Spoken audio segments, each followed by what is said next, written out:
आज 3 वर्ष होत आहेत। या कालावधीत नागरिकांच्या मूलभूत सोयी सुविधांकडे माजी नगरसेवकांचं लक्ष आहे ना माजी नगरसेविकेचा। शहरातील अनेक प्रश्न आहेत ते हळूहळू वाढत चाललेत। प्रभाग क्रमांक 9 मधील कुचननगर येथील सार्वजनिक शौचालयांची दुरावस्थेमुळे नागरिक वैतागले। या भागातील नागरिकांनी सार्वजनिक प्रसाधनगृहाच्या दुरुस्तीबाबत संताप व्यक्त केलाय। या भागातील नगरसेवक या भागात कधी येत नाहीत। इथल्या समस्या नगरसेवकांना सांगितल्या असता त्यांच्याकडून प्रतिसाद मिळत नाही। नगरसेवकांचा कालावधी संपल्यानं प्रभागातील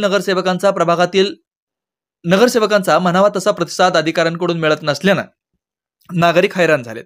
काय सांगाल? बोला, काय सांगाल?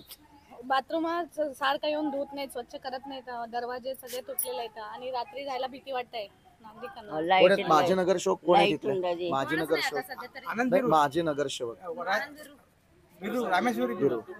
లైట్ ఉండే దర్వాజాలు అన్ని కూలిపోతున్నాయి, గోడలు అన్ని కూలుతున్నాయి, ఎవరు దాదిలే పిరాదులే మా ఎంబర్ ఎవరు ఉన్నారు? जेव्हा नगरसेवकाची सत्ता होते त्यावेळेस कामं झालेत మా का? ఎంబర్ ఒక్కనాడన్నా వచ్చి చూడడు, మరి ఎందుకని మా ఎంబర్ అతను नगरसेवकाची सत्ता असताना केल्यासारखं केलेत।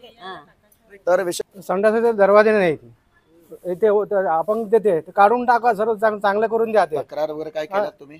मी मागील वेदांत मित्र मंडळाची सार्वजनिक मुतारी आहे, 2 वर्ष झालं बंद पडलंय त्याला। तिथं बंद मी अर्ज दिलं पालिका आयुक्तला बी, पोलीस आयुक्तला दिलं, तिथलं स्थानिक लोक मला मारले ती।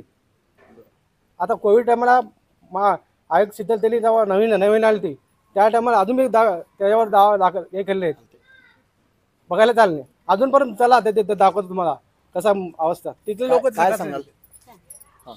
बोला, काय सांगाल? बाथरूम सारखं येऊन धुत नाहीत, स्वच्छ करत नाहीत, दरवाजे सगळे तुटलेले आहेत आणि रात्री जायला भीती वाटते नागरिकांना। माझे नगरसेवक कोण आहे तिथले? माझे नगरसेवक माझे नगरसेवक లైట్ ఉండే దర్వాజాలు అన్ని కూలిపోతున్నాయి, గోడలు అన్ని కూలుతున్నాయి,